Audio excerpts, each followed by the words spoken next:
Radhe Radhe friend, मेरे channel vastu by Radha में आपका स्वागत है। देखिए, आज मैं आपको वैभव लक्ष्मी व्रत की संपूर्ण पूजा विधि बता रही हूँ। वैभव लक्ष्मी व्रत कब करें, कैसे करें और किस प्रकार करें, संपूर्ण पूजा विधि है। वैभव लक्ष्मी व्रत या महालक्ष्मी व्रत शुक्रवार को ही किया जाता है। इसे आप शुक्ल पक्ष के शुक्रवार से शुरू कर सकते हैं और आप चाहे तो इसे मंदिर में भी कर सकते हैं और आप चाहे तो इसे अपने घर में भी कर सकते हैं। और इस प्रकार वैभव लक्ष्मी व्रत में आप लाल रंग का बहुत ही विशेष महत्व होता है। आप चाहें तो कोई भी लाल वस्त्र अवश्य ग्रहण कर लें। आप कोई भी लाल सूट या लाल साड़ी या लाल चुनरी अवश्य ले लें और उसे वैभव लक्ष्मी व्रत किसी भी मनोकामना पूर्ति के लिए किए जाते हैं। आप चाहे तो पहले ही जब आप संकल्प व्रत लें तो उसका संकल्प ले लें कि आपको 5 करने हैं, 7 करने हैं, 11 करने हैं। वैभव लक्ष्मी व्रत संतान प्राप्ति, धन प्राप्ति और कोई भी अपनी इच्छा पूर्ति के लिए किए जाते हैं। शाम को वैभव लक्ष्मी व्रत की पूजा जब हम करेंगे तो उस जगह को साफ सुथरा अच्छा सा कर लेंगे और फिर उस पर हम स्वास्तिक बना लेंगे। आप चाहे तो रंगोली भी बना सकते हैं और आप चाहे तो अष्टदल कमल भी बना सकते हैं। और जब आप स्वास्तिक बना लें तो उस जगह पर चौकी लगा लें और उस चौकी पर लाल कपड़ा बिछा लें। देखिए, मैंने चौकी तैयार कर ली है। अब मैं यहाँ पर इस तरह आप एक चौकी लेकर, पटरा लेकर उस पर लाल कपड़ा बिछाकर अच्छे से चौकी लगा लें। इसके बाद हमको इस तरह का एक कलश लेना है और कलश पर हमें कलश के कंठ में कलावा बांध लेना है।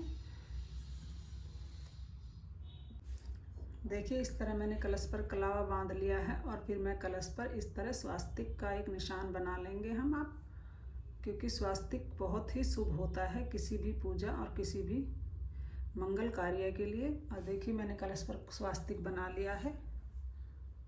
और ये देखिए, मैंने थोड़े से चावल रखकर, आप चाहें तो वहाँ पर अष्टदल कमल बना लें और आप चाहे तो स्वास्तिक बनाकर, या अगर आप कुछ भी नहीं तो आप वहाँ पर ऐसे ही चावल की ढेरी लगाकर वहाँ पर लोटा रख लें। माँ लक्ष्मी का व्रत शुक्ल पक्ष में ही शुरू करना चाहिए। देखिए, यहाँ पर मैंने कलश रखा है। कलश रखने के बाद हम इसमें थोड़ा सा गंगा जल डालेंगे और देखिए, यहाँ मैंने कलश में गंगा जल डाल दिया है। उसके बाद हम इस कलश को शुद्ध जल से भर देंगे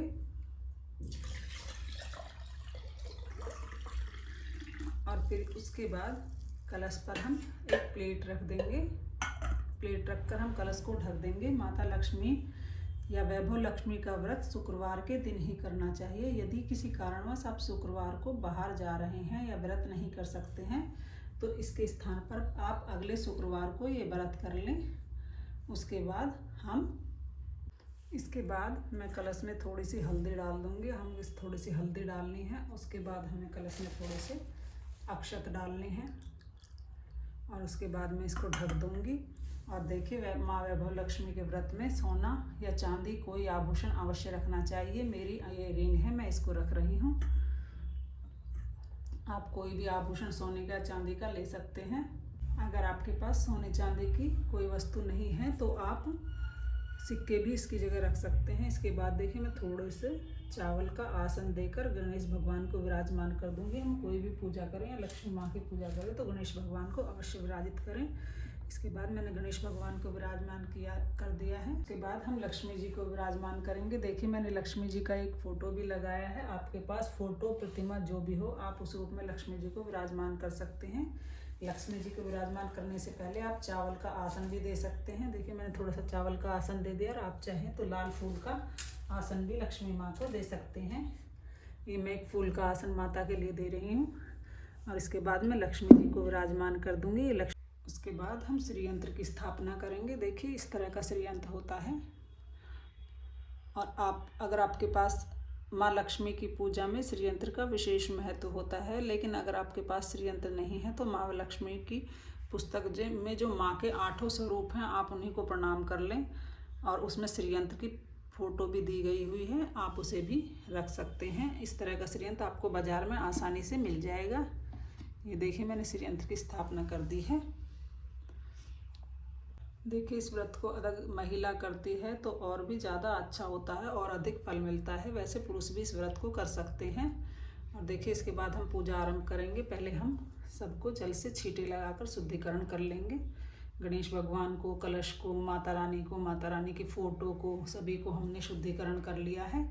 उसके बाद हम सबका तिलक करेंगे रोली से। पहले हम गणेश भगवान का तिलक करेंगे, फिर हम कलश का तिलक करेंगे, फिर हम माता रानी का तिलक करेंगे, फिर हम श्रीयंत्र का तिलक करेंगे। श्रीयंत्र की पूजा इस व्रत में विशेष महत्व रखती है। अगर हम श्रीयंत्र के किसी भी रूप को की पूजा करते हैं तो समझ लेंगे कि हमने माता रानी की पूजा कर ली है। तो देखिए, उसके बाद हम दिया प्रज्वलित करेंगे। दिया आप शुद्ध देसी घी का लें और उसमें लंबी बाती अवश्य लगाएं। गोल या खड़ी बाती कभी भी लक्ष्मी या वैभव किसी भी लक्ष्मी माता के व्रत में नहीं लगानी चाहिए। और उसके बाद हम दिया प्रज्वलित कर फिर दिए का भी हम पूजन करेंगे, दिए को भी हम तिलक करेंगे और उसके बाद हम सभी को वस्त्र स्वरूप कलावा समर्पित करेंगे। सबसे पहले हम गणेश भगवान को कलावा स्वरूप करेंगे। आप अगर आपके पास जनेऊ है, आप भगवान जी को जनेऊ समर्पित कर सकते हैं, तो आप जनेऊ भी भगवान गणेश को समर्पित कर दें। उसके बाद हम कलश को वस्त्र स्वरूप कलावा समर्पित करेंगे। उसके बाद हम माता लक्ष्मी को कलावा स्वरूप वस्त्र स्वरूप कलावा समर्पित करेंगे। उसके बाद हम दीपक को भी वस्त्र स्वरूप कलावा समर्पित करेंगे और दीपक को भी हम चावल समर्पित करेंगे, क्योंकि कभी भी दीपक को खाली नहीं जलाया जाता है। इसके बाद हम लोटा जल का समर्पित करेंगे।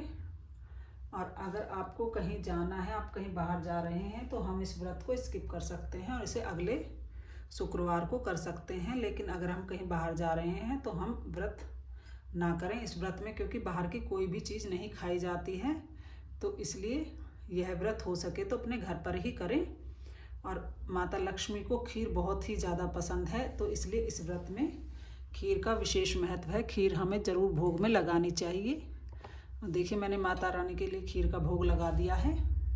वैभव लक्ष्मी व्रत में गुलाब का फूल का अति विशेष महत्व होता है, तो हम सभी को गुलाब समर्पित करेंगे। पहले हम गणेश भगवान को गुलाब समर्पित करेंगे। अगर वैसे तो वैभव लक्ष्मी माँ को कोई भी लाल फूल हम समर्पित कर सकते हैं। उसके बाद हम लक्ष्मी माँ को फूल समर्पित करेंगे। उसके बाद हम श्री यंत्र को फूल समर्पित करेंगे। उसके बाद हम कलश को फूल समर्पित करेंगे। और आप चाहें तो अगर आपको कमल का फूल मिल जाए तो और भी अच्छा है, क्योंकि कमल का फूल लक्ष्मी माँ को विशेष प्रिय है। लेकिन हर मौसम में कमल का फूल उपलब्ध नहीं होता है और गुलाब के फूल हर मौसम में मिल जाते हैं, इसलिए हम गुलाब के फूल ही माता रानी को अर्पित, जो भी हमारे पास लाल फूल हो आप उसे अर्पित कर दें। देखिए, अगर आप हो सके तो आप खीर का प्रसाद ही चढ़ाएं। अगर खीर का प्रसाद आपको ना मिले तो आप कोई ऋतु फल या गुड़ भी भोग में लगा सकते हैं। मीठे के रूप में आप कुछ भी मीठा पदार्थ भोग में लगा सकते हैं। और उसके बाद हम वैभव लक्ष्मी की एक बुक आती है, आप ये बुक ज़रूर लेकर आएँ। अगर आप पूजा कर रहे हैं तो पहले ही ये बुक ले आएँ। देखिए, मेरे पास ये बहुत पुरानी बुक है, ये आप इस तरह की बुक ले आएँ, दूसरी भी। और उसके बाद इसमें माता के 8 स्वरूप हैं, आप उन सभी 8 स्वरूपों को प्रणाम करें इस तरह।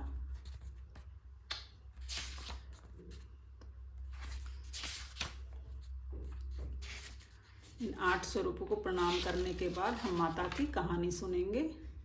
वैभव लक्ष्मी व्रत की कथा भी इसी में है। आप ये पुस्तक अवश्य ले आएँ, ये किसी भी आपको दुकान पर मिल जाएगी। और उसके बाद हम हाथ में थोड़ा सा अक्षत ले लें या फूल ले लें और उसके बाद हम कथा सुन लें। कथा सुनने के बाद हम जो हमने अक्षत लिए हैं उसको हम लोटे में जल के में डाल दें और फिर इस लोटे को हम चंद्रदेव को अर्घ दे दें, क्योंकि ये शुक्रवार की पूजा माता लक्ष्मी की हम शाम के समय ही करते हैं, 4 बजे के बाद। उसके बाद आप माता लक्ष्मी की आरती करें पूजा करने के बाद, और फिर भगवान गणेश की आरती करें और अपनी मनोकामना पूर्ण करने के लिए माता से प्रार्थना करें। और शाम के समय एक समय ही आपको भोजन करना है, सात्विक भोजन करना है। और बाहर के लोगों में ये खीर का प्रसाद आप ना बांटें, आप स्वयं ग्रहण करें और अपने घर के लोगों में ही खीर का प्रसाद बांट लें। और जो दक्षिणा वगैरह है आप वो किसी बच्ची को दे दें। और देखिए इस चौकी है, चौकी हम अगले दिन उठाते हैं, इसलिए उसी दिन हम चौकी नहीं उठाएंगे, इसलिए इस चौकी को हम अगले दिन उठा लेंगे। और जल के लोटे को हम सूर्य देव को अर्घ दे देंगे और खीर को हम प्रसाद में कर लेंगे और चौकी वगैरह हम अपने पूजा में दोबारा यूज़ कर लेंगे। अगर ये जानकारी आपको थोड़ी भी अच्छी लगे तो प्लीज़ चैनल को लाइक करें, सब्सक्राइब करें। राधे राधे। और उसके बाद ये जो गणेश जी की मूर्ति है, ये हमारी पूजा के मंदिर की ही मूर्ति है। और जो माता लक्ष्मी की वो मूर्ति हमारी पूजा की है, श्री यंत्र भी हमारे मंदिर का ही है, तो हम इसे दोबारा से यूज़ कर लेंगे अपनी पूजा में। और इस तरह हम धूप दीप से माता रानी की आरती करेंगे।